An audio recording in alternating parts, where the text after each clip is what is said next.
Bring up your favorite AI tool right now. So it could be Copilot, could be Gemini, who's my friend, could be, something in Perplexity, maybe your Comet, whatever it is you want to do. And what I want you to do is use the following scenario. Say you do not know what you're making for dinner tonight, but you have some ideas about an Italian dinner. So what I want you to do is just start talking to it. Keep yourself on mute. It only works if you're on mute. You can do it to your phone, right? So I did not prepare this, but I'm going to talk to my dear friend who I have programmed with, actually a female British accent program.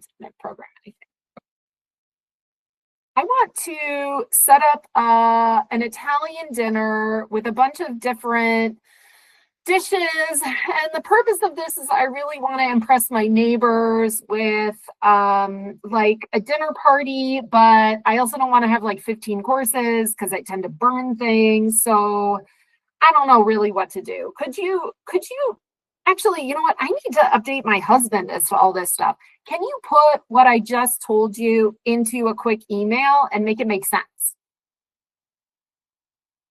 All right. All right, so fantastic. So it says, hi, husband's name, placeholder for husband's name. I'm planning an Italian dinner party to impress the neighbors. To keep things manageable and avoid burning anything, I want to skip the 15-course marathon and focus instead on a few high-quality dishes. I'm currently figuring out a foolproof whatever. So it took me rambling. It took my rambling, and it made sense out of it. For those of us who think by talking, this can be very helpful. Or also, I have found that it's very helpful when I have a lot of thoughts and I need to shrink them down so that someone will actually read the email that I send them as opposed to all of the context behind it.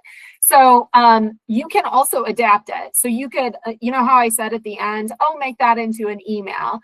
Back and forth in the conversation, I could actually say, make this into a menu that I can email out. All of those formats, super helpful on a day-to-day basis. You can use them in work context, in personal context.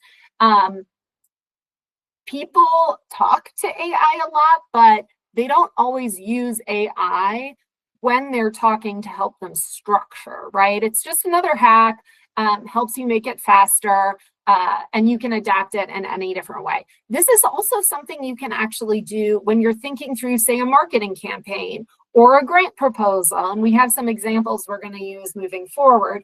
You can actually just start saying something like, I want a marketing campaign and I really want it to look like selfies, but I want it to be all young students, and I want to make sure that it's ethnically diverse, but I want them to be really from a rural background, and help me write marketing copy around that, right? You can just essentially babble your thoughts to AI and it will help you structure them. And then you can actually ask it to create content for you too, which is, again, not what we're doing today, but a really helpful thing to do.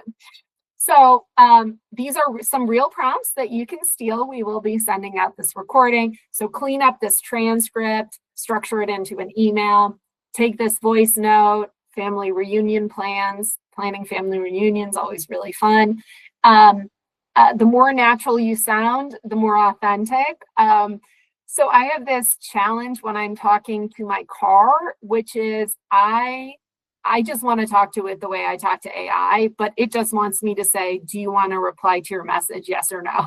So it's almost as though we have to train ourselves also for the context of our tools.